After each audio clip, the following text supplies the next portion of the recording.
Okay, welcome everyone to episode 5 of Sandy Side Up.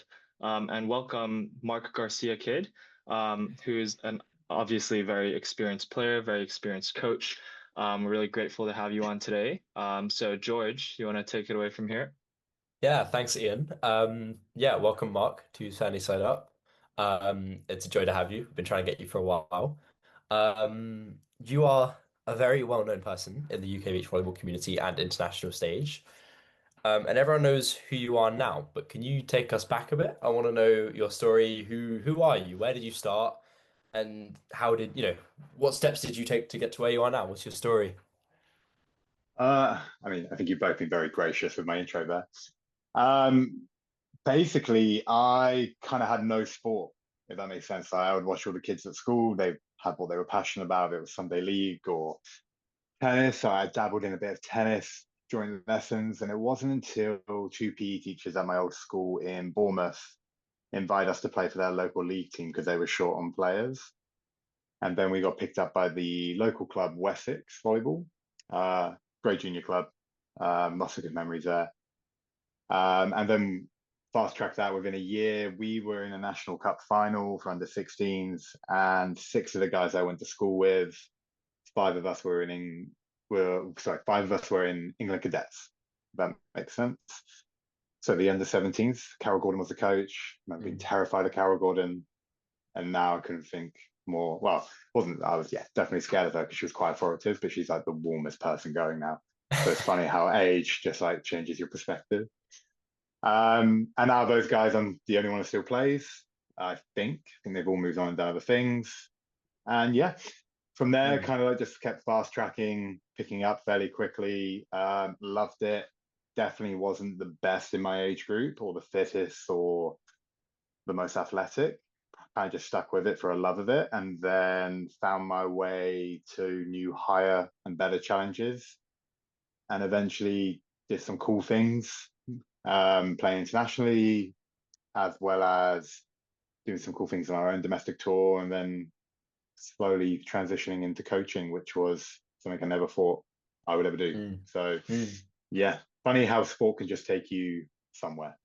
Mm. And would you, because we've had debates on here before, me and Ian have spoken about, what to do in the gym, stuff like that, once you started playing volleyball. But would you recommend, like, what do you think is beneficial from like coming in, doing many different sports, or do you think it's good to do just volleyball from a young age? Because we've seen a lot of professionals do things, and when, we go and ask them, how long have you played for? It's like 14 years or whatever. Mm. What do you think is the best route? I mean, I started at 15, which was renowned as being quite late. I think you should play as much as you can in different sports, probably up until 18, 19, unless you're really flourishing in something. I mean, like Jake's youngest brothers, who are now both professional footballers, played beach volleyball all the way up until like 11 and 12, and then obviously became dedicated to their football craft. So, yeah, I think multi sports definitely helps you. But if you're really, really good or you're taking a natural liking to it, then of course you're going to enjoy it more and fall into that. But Mm. for me, like looking back, I wouldn't say this was my journey, but looking back, it has to be, you have to have fun, you have to enjoy it. Mm. And do you think Yeah, no, that's kind of absolutely. one of the reasons why you're kind of still playing? Because you just mentioned that you're the only one still playing from your age group. Do you think it's the Mm. fact that you enjoy it so much that you can just continue playing, whereas the other people kind of see it more of a chore and more of like a job, and then that's how they slowly lose their passion? Yeah, I think the guys I went to school with all fell into different things and maybe didn't weren't as much of a diehard as I was with it. I mean, it definitely opened up a route into higher education for me, which is something I never thought would happen. So I was the first in my family to go to university, and volleyball enabled that. But there's another guy who used to play with Phil Smith, real old guard named Russell Watson, and he was a Kiwi international, very good player, played on our domestic tour for a while. And we started playing tennis together when we both stopped playing beach. And we would have this discussion about he personally couldn't carry on playing it because he couldn't do the things he used to. And that kind of really took the enjoyment out of it for him. Mm. For me, I think I find it hard to get competitive now. Like I just like playing with cool people where I know I'm gonna have a good day. But like when it comes to crunch time, whereas before, like it's do or die to win, I I just can't find that anymore, which is sometimes taking a little bit of that enjoyment away. I mean, I was very lucky to play with Freddie at the 4 star through some emotional blackmail on my part. It was a blast, but we were in the final and I wasn't playing too good. And to be fair, Harry and Dalton were like, they were so smart in the way they served me, made it really hard for me to get Freddie in the game. And at the end, I was like, oh, it's okay, it's cool. It's not the end of the world. It was super fun to play with my Uh, friend. But if it was 4 or 5, maybe 6 years ago, I'd probably still be thinking about that loss. mm, So I think yeah. perspective just changes. Yeah, I think perspective is a really healthy thing, like as well as making sure you keep enjoying the sport, like especially with how much we play as a community and how much we train. Like even myself this season, I found myself falling into the trap of, oh, I need to do ABC and I have to do, more, more, more. And I sort of lost sight of the fact that this is meant to be a hobby and I play because I love this sport. And like I found myself getting in a tougher and tougher environment. And then as soon as like one of my other coaches sort of said to me, it's a hobby. And then for me, perspective shifted, and I was instantly more enjoying of the sport. And I think that's sometimes hard to remember. Um, but yeah, thanks for giving us a bit of your story, Goss. Where are you at now? What do you want to Me, explain to our audience the lovely logo on your shirt? hybrid. So kind of like a succession of weird events kind of led to where it is now. So I left my previous role at the end of February, kind of just needed a break, and maybe you could argue midlife crisis. I spent the summer going around coaching in Europe with a really good friend from most of his camps. I know it's been mentioned on here before, but Marco. Um, so yeah, did that, and then through another friend of a friend, speaking about travel, and they're a travel agent. So I did this travel agency course, thinking back to when I used to book all my travel from when I went away, trying to find the cheapest deals, trying to get everywhere for nothing, essentially to go play world tour. So then took that path and did some things with some families and friends, kind of thought a bit more of a little side hustle before my next career or next steps in my career. And then, yeah, talking more and more to Marco, he needed help with basically finding a winter location. So I put a few locations out that I knew of, and him the same. And then we went and visited one of the Canary Islands in Lanzarote. And yeah, by the end of it, he was like, instead of helping me as a travel provider with this, why don't you do this with me? Which was really cool of him. So yeah, that's the first one that we'll do. It's nice. It ties into beach volleyball, which is something I know really well. The location's pretty cool. So yeah, really, really nice to be included in his project and see it as a joint project going forward. So Mm, yeah, like super grateful for that. And then we've got some other well, I've got some other plans with him to include some other sports. Yeah, we just cool but side. We just had a green light on the contract for a tennis venue for Mallorca um, in May Bank Holiday, which is something that would be really, really cool. So looking to broaden out probably more net sports than beach sports, I would say. wicked. Yeah, That's yeah. and with these camps that you've been running, I know other English players have come out to them. I know Sam Yang was there, Nico Kleed was there as a coach as well in was it in Spain? Nico's in Spain with Dan Bevan as well, Sam. That was I always learn something off those two. They're great. Like Nico's a very, very good coach. We Mm, definitely aligned on our training focus, if that makes sense. So like, I'm a big believer in purpose, and without really having a prior conversation, we definitely aligned on that. mm, And like all the things I've done, and it's been ever growing because George, you're one of an age group that I've had a little bit of interaction with over the last few years, and it's definitely shaped the way I coach now. Having you guys and this wicked seeing what you guys are doing now on international stages and even domestic, and it's always nice when you see the juniors upset the old guard. So I'm always a big fan of that. So yeah, we were out there together. It was really good. Mallorca, great location. The Swiss take it very seriously. Their beach season's a lot shorter. It's like May to the first week of September. mm, And the way their tour works is your best 10 results make your seeding. So if you don't commit to the season, you have no chance getting back in to any of the mm. tournaments because it's so populated. So Wow. when they come to that camp, they are there to get better. Yeah. And the great thing about that camp is the level of coaching is really high. So I always learn loads. And some of the conversations are good, like Mm. around mythologies, ways. It's definitely shaped the way I coach for sure. Yeah. Would As you, on the topic of like getting better, would you recommend that, or do you find that people come there like as partnerships? So like you get specific teams that will come to get better, or do you mm, think it's more like individual basis and people go by themselves to get better? Because obviously it's, people have to pay to travel and whatnot. mm. Do you think that, what do you think works best? Or what do you find most common? For me, I personally believe you accommodate everyone. In my mind, it should be a holiday with beach volleyball, but I know some people would always see it as beach volleyball with the holiday. So I actually had this debate with a Swiss person once. But yeah, I think yeah, if you come in pairs, you can definitely work together for sure. But everyone should be at a level that's good enough. If you're at the high end, that you are all trying to do the same things before you start looking at you know what you're trying to make the best out of your strengths for that in that moment or for you as a team, if that makes sense. And a good coach should be able to manage 4 teams or 8 players to be like, hey, you guys should focus on this, and you guys should be able to focus on this. But for me, like if you come as an individual, you should never feel like you're not part of it. You should be as welcome as a pair. That's definitely something I think some of the other camp providers do really well. Yeah, and it's something I want to emulate as well is making sure that everyone comes feels like they're part of something. Yeah. Um, that should be the main thing, right? You never want anyone going away feeling like they had great coaching but a bad time and couldn't spend it with anyone. For me, that would be like the worst nightmare. Like you want everyone to have an amazing memory and make new friends. I think that's Yeah. the best thing about sport in its entirety is that it's a connection between people, brings communities together. So with hybrid, I kind of want that to be almost a middleman to bring communities with sport and connect people on things they're passionate about.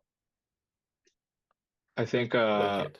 I think one of my most memorable quotes that I've heard you say is I think it was like 7 a.m. at Crystal Palace once, and you just rock up in your flip-flops and your sunglasses, and you're just like, if you're not having fun, what's the point? So I think It's that so true. I Yeah. fully agree with that. That mentality, like if you're not enjoying it, then why bother? No, I totally agree. And I mean, I call it salsa. I got tricked. It's a really good story, actually. I basically stopped playing volleyball for a good 7, 8, 9 month period because I just didn't know why I played anymore. So I wasn't playing beach, I wasn't playing indoor. My roommate at the time, Louis Lett, he was coaching London Aces. And he basically, after Christmas, he's like, we're really desperate. We need a player. Can you register for the Shield game? We only have 5 people. We really, really need you. And I fought it all week. I was like, don't want to play. There's plenty of people in London. Kept going, kept going. I eventually said yes. I rocked up and I was the 12th person on this team to play. And he just pointed and laughed at me. And he was like, I've got you back. And it was probably the best thing for me because that culture there at that club was like, win or lose didn't matter. It was just about having fun and having a great time. And it really made me fall back in love with it. So I'm always grateful to Louis for it. Not grateful that he lied, but it was a master stroke on his part. Sorry. So yeah, very very grateful for that. And that's kind of just reaffirmed that if you can't enjoy it, why would you do it? No, I completely agree. And with like enjoying it, how do you, well, with your camps, first of all, in terms of setting it up and organizing it, how much manpower and effort goes into it? Do you look at the, how do you go about balancing the volleyball and the enjoyment aspect? I mean, obviously, everyone coming there should be enjoying the volleyball, but Yeah. how do you make a balanced schedule? I think many different schedules and they all have their merit and worth. I think the one thing I really like about what Marco does, and I think Sam has emulated it as well with his camps, and definitely what I want to do with Marco is it's a lot of volleyball and it's all condensed into 5 days. And then there might be a 6 day for a tournament if you can want to play it or not. Sometimes in Mallorca, they have the island tour. So I know on one of the weeks you get to play that. But it's about, yeah, you're training twice a day. The time in between is yours. And then on that Wednesday, which I really like, or the third day of the camp, you get the break, you get an evening off, which means for those who are more adventurous, they can go and explore and go see other parts of whatever the location is. So like, being in Lanzarote with Marco, I didn't really know why and if it was different to the other Canaries. Canary Islands, but the national park is just completely jet black with volcanic ash. There's all these dormant volcanoes. We hiked one. We got a car. We drove around. We saw some of the cool things around there. All the buildings are like whitewashed because everything's so black, just from the volcanic landscape. So that was really cool, and that was something that that schedule enables. And then, yeah, with the schedule, it's really much like it's all about building up and making sure you have a break and hitting key focuses so people know exactly what they're working on, how they get better, and hopefully taking one or two snippets away. For me, like, and I'm going to use you again, George. If we're working on certain things, I'll always be like, you can put that in your warm up. If it's working on arm swing mechanics, you can do this every time you're hitting a ball to your partner instead of standing bent knee or straight legged and just swinging. You can do this to work on this and this and this. So like those little things go a long way in my mind. Like the ultimate goal, in my view, is I should give people enough knowledge to be able to solve problems so that I actually don't become as necessary to talk about the big components, but we talk more about the 1s and 2%, because that's also what I enjoy coaching. Yeah, I think that's something that, like, again, as someone who's been coached by you and has taken things away, I think one of the, and I coach myself now, and I think that one of the best or things that coaches can give is not to give you the solutions, but the ability to solve them yourselves. Like as a junior coming up through the program, through juniors, through, beach camps, it was always for me, my feedback was you need to improve your decision making and your problem solving. And then after having been coached, being in scenarios and stuff like that, and now I find my decision making's a lot better, and I've realized how important that is to the game. So I completely agree with you about, as a coach, it's really good to give your players that ability themselves rather than just hand them short-term solutions. Yeah, you want to give people tools to fix problems. So the old adage, isn't it? Like, give a man a fish, eat for a day, teach a man a fish, go Yeah. fishing. So Yeah. Yeah. yeah. Yeah. And like with those skills, what do you think the UK needs more of in terms of maybe not just skills, but what do we need to grow the sport in this community? Because I see it sometimes, like I go to Primrose Hill and I see people playing in Regent's Park, like they've got their nets up, but at a level of professionalism and development from skill, what do you think people need to take it to that next level? Um, I had a similar conversation around some of the points you made. For me, like, been here for ages now. It feels like forever. Um, there's definitely been an unbelievable uptick over the last probably 8 to 15 years. And that's down to a lot of people who are passionate, like your Mark Contopoulos, your Denise Austins, Jake Sheaf, even Peter Mikowski's doing something in the Midlands with Skyball, like just creating so many. And if I've missed anyone out, I'm very sorry. But Sam Dunbabin, he'll never forgive me for that. Um, like so many people have created more opportunities to play this via the national tour, expanding clubs. I think the big change for beach volleyball in this country was essentially when the VBT just wasn't working anymore, and it changed to the UKBT. Not through anyone's lack of trying, it just kind of didn't serve a purpose that needed to anymore, and it enabled all the organisers to put on more events. The other thing I think I would love to see, we have a lot of passionate players. I think we have a good depth in this country. One of the best things about our national tour is it's so diverse and multicultural. Mm. I remember growing up and playing against what I would have considered like an Italian national team at 16 because they hit skyballs and they did really cool stuff. And I was like, this is so tough and no one plays like this apart from these two guys from London. Like, and I can name 4 or 5 teams that I've grown up who've been like that.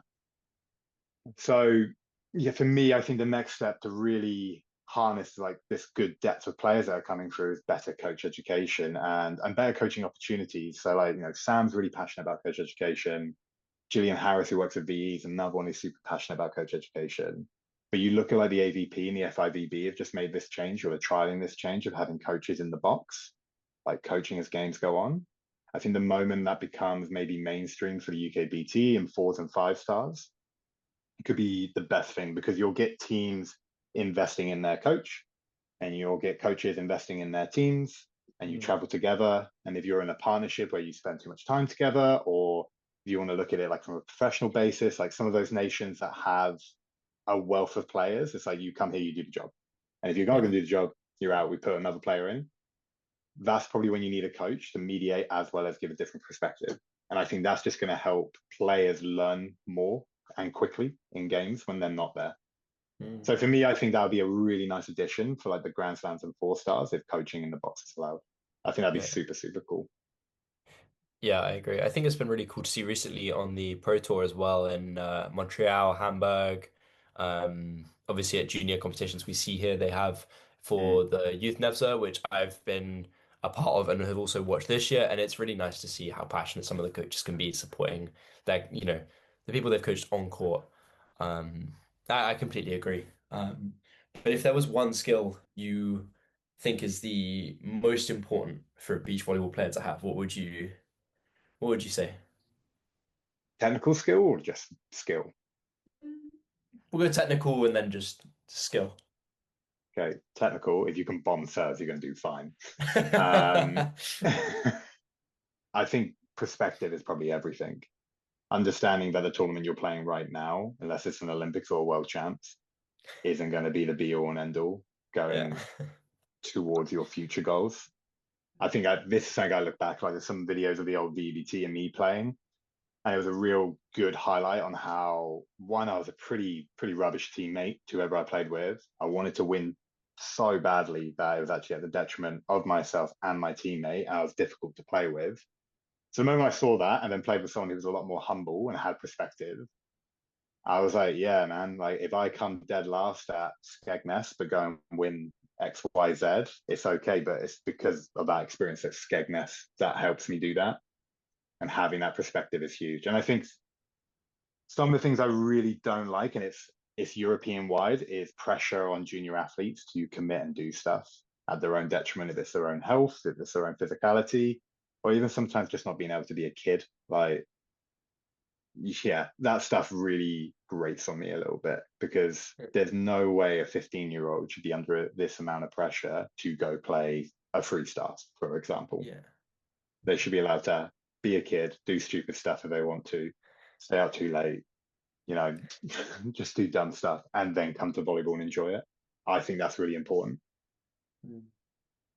I think Yeah. I heard what's his name? Christian Warholm. He's not a volleyball player, but he's a Norwegian 400-meter hurdler, and he said Mm. he cited his training as like a very similar kind of like perspective as that is that no one ever forced him. No one was ever like, you need, like, you're our golden child, you have to do this. But he was able to train as and when he wanted, which means that he's doing it for himself and not for any other reason, which is why he can dedicate so much time and be so focused and actually enjoy it.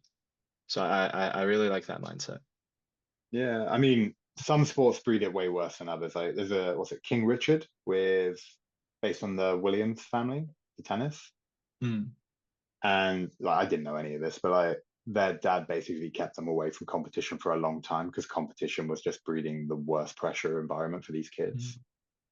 And Yeah. I played a couple of tournaments this year for tennis, and like just played one recently, the Surrey Champs, and it's a mixed bag. But some of the kids are like under extreme pressure from their parents, and of course the parents are coming from good places. But I'm just there listening to it, I'm like, geez, man, these kids are like Mm. 11. Like, Yeah. give them a break. Yeah. Yeah, I think it's tough. That's something I've been grateful for is that like I came into this sport as a completely new person from my family. Like no one had ever touched a volleyball in their lives. And like my parents have been incredibly supportive. Um, and I'm so grateful to be able to enjoy this sport. And I think it's so one of the things like honestly I love watching players is like when they're genuinely, you got a smile on your face, like you're Mm. enjoying it, whether it be a mixed tournament at Teddington or Weymouth Five Star. If you can see people getting fired up and excited, it's just it's so nice. But yeah, I love Yeah, that. you're a rare breed though, George. You will celebrate other people's successes as much as your own, which is a really, really cool quality. Like What can I say? Lewis Bunton is still saved in my phone as the Bunton Bang because I remember you screaming it in a freestyle somewhere where he nailed this ball. And like if I ever get a message from him, it always comes up Lewis Bunton Bang, and it just cracks me up every time. Oh, man. Um, in terms of tournaments and your own personal experience, have you got like a favorite tournament or like match that's your like I know some people go to the happy place, but if perspective looking back over your career as a player, what's Mm. been your favorite experience? I've got a few. Normally, my favorite matches are the ones I don't win. I mean, winning Weymouth was super cool. Played with Taylor. At that point in my journey, it meant everything to me to have that chance to be on that leaderboard. And we beat two very good players, and he was like phenomenal. He was so good, Taylor. He was so good. So that's a big one. But the one I think I enjoyed playing the most again was with Taylor. We played against Chris Gregory and Aidan Tutton, and it was a semi-final of the British Champs. And the game was like an unbelievable in memory. You always remember things way better than they actually were. It's great. It's great. There's no video footage of any of it, but I just remember it being a very close game, losing the third set, but like walking off the court and be like, man, that was such a good game of volleyball, and I played really, really well, and I was okay with it. So those two for sure. And I think the one that brings the most joy to me is like my first main draw, where I would qualify for a main draw, was with Freddie. It was on my 29th birthday. We were in Montpellier, and the Bellows were in the main draw. Izza and Chris were in the main draw. Freddie's parents came. We were playing what are now quite good Swiss, like Jordan, who's playing for Switzerland now. We were playing against him and someone else. And I just remember being like, Freddie was unreal in that match as well. Like, we had gone from just winning the first round of qualifying against this 48-year-old snow volleyball player who pokeyed everything. We had just scraped that bare minimum level of world volleyball. And then we played the Swiss team who were young but pretty good. And Freddie was like a rock star in that game because they just went after him. I got served three balls. He hit two of them on two in the corner, and then I hit the best line over. And Freddie just sided out like a champ. I made some digs, and yeah, I remember us winning and like being just overcome with all this emotion because I never thought it was something I was going to do with make a main draw. I just did it because I enjoyed it, and I struggled to get probably the bigger blockers or the better players for whatever reason, which was fine because everyone came in pairs. So then turning around, seeing Freddie's parents, Chris, the Bellows, Izza, like all going bananas on the stands was like super cool. So yeah, that was. There's a lot more stories on that one trip as well, but that was cool. That was really cool. It sounds good. Mm. Now, for a bit of a lighter section, we've got some would you rather questions. Ian, do you want Okay. to lead on those? Yeah. So, just a couple quick ones. So sand socks or barefoot? Probably barefoot. If you can choose and there's no temperature to worry about, Hmm. barefoot, Even in the winter? definitely. Makes you harder, makes you stronger. Yeah. Man, it's a mindset. Morning trainings or evening trainings? Depends how early. Probably morning now. It's a good way to Hmm. start the day. Interesting, because I'm the opposite. Ian, you got a preference? Yeah, I'd go for the mornings as well. I think it's a good way to get nice and sweaty, and then you get your shower, and then you can start your day and have a bit more time on your hands, you know? No. Uh, Oh, I guess I might just be the only unemployed one. You're yeah. still a student, mate. Yeah. This is a bit of a controversial topic, but in let's be as succinct as possible. New or old double rules? I'm mixed on this because I think if it enables for more flair, I'm all in. Um, but then if it's taking away from the skill base, I'm all Hmm. out. So Hmm. I remember they tried to change it Start a few years ago to make it really tough to handset, and it was rubbish because it didn't last very long. So yeah, I don't know. I'm probably old rules. I think probably think old rules overall Hmm. because it still enables like you get a Karambula with the old Hmm. rules, right? You get someone like that who shouldn't Yeah. like that guy is an absolute wizard. I would have loved to have seen him play live. I think he's my favorite one to watch because he's Hmm. unreal. Yeah. Yeah, you don't get the Swedes either if you don't have the old rules, I guess. Yeah, Yeah. I guess so. I mean, you've seen it catch players out recently in Hamburg. You even had Bormans going up, seeing the jump set and being like, "Stop playing," because Yeah, in the old rules are double. But yeah. now, Well, one of the referees called it, didn't they? They called a double and then had to play a let because Yeah. forgot the rules. But Mhm. the FIVB tries something at least once every 2 years to change the game or make them more similar between indoor and beach, so they can get athletes to cross over. I think is why they do it. Mm. But yeah, a couple of years ago they did it in Stad where you had to face the way you were setting. You couldn't leave the floor unless you were facing the way you set, and people just getting called for nothing. So Mm. I would rather it's gone this way than the other way for sure. Yeah, yeah, for sure. Okay. Do you prefer coaching or playing? I think coaching more now than Hmm. playing. Every time I play, it's a swift, humble reminder that I cannot do what I used to do. Hmm. And at least when I'm coaching, I take a lot of pride in the people I coach, and I take a lot of interest. So it's been like super cool to see those guys go and do stuff. And it's nice to be a very small part on people's journeys, especially like, we had that group of six that you organized, George, and like everyone's gone away apart from the youngest. Yeah, and it's just super cool to see you guys go and do stuff and be a very small part of what the national team are doing for you and some of those other coaches, great coaches, are doing. So I love that. I love being able to sit there, watch a live stream, be like, "Come on, boys," like really invested in it. Okay. What is your go-to breakfast before volleyball, whether it's training, tournament, a match? It used to be a Red Bull and a bag of Haribo, but that's definitely changed now. Probably more stable, like a porridge or something very early. I struggle eating on tournament days. I like Mm. really find it hard to eat and play. Mm. Yeah. And then last kind of three questions is what is your uh most recommended drill in beach volleyball? Most recommended drill. I mean, we grew up pretty much doing money ball to finish everything. So do like money ball. Um, yeah, money ball is probably going to be the one. Mm. I remember the story behind it when it first came over with Louis, Chris, and Jake. Yeah, money ball by a long Money way. ball. And then Yeah, best lower body exercise in the gym. We might be asking the wrong person. yeah, exactly. Never had a jump ever. So honestly, I think skipping is probably going to be the best thing for you to get that quick explosive reaction. Mhm. Don't ask me to Nice. skip. Can't. I'm terrible. But And then lastly, best upper body exercise in the gym. we used to say tries all day, every day. Mm. That was when I Tries was all in day. the indoor. I think that was Sam Shenton who said that when we went and played Novotel. It was like, right, boys, triceps all day, every day. Yeah, Sounds remember about that right. fondly. All Oh, right. man. So that brings our line of questioning to an end. So once again, thanks Mark for coming on such short notice as well. And thanks for sharing your wisdom with us.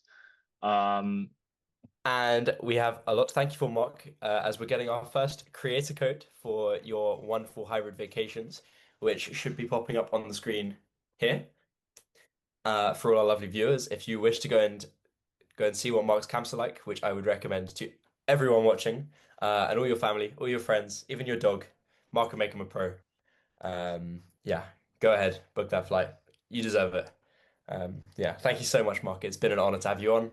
And I'm sure everyone who's watched this has deeply enjoyed it. Yeah, I hope so, man. And just thanks to pair of you. Like you're also very good guys in the community. If it's not been said before. Like quite enjoying Ian, you and John doing your thing on socials, cracking me up, and yeah, yeah, it's good. And George, yeah, mate, you've grown and done so much, so it's really really cool. So yeah, thanks for having me and letting me be a part of this. It's really really cool. Always, Mark. Thank you very much.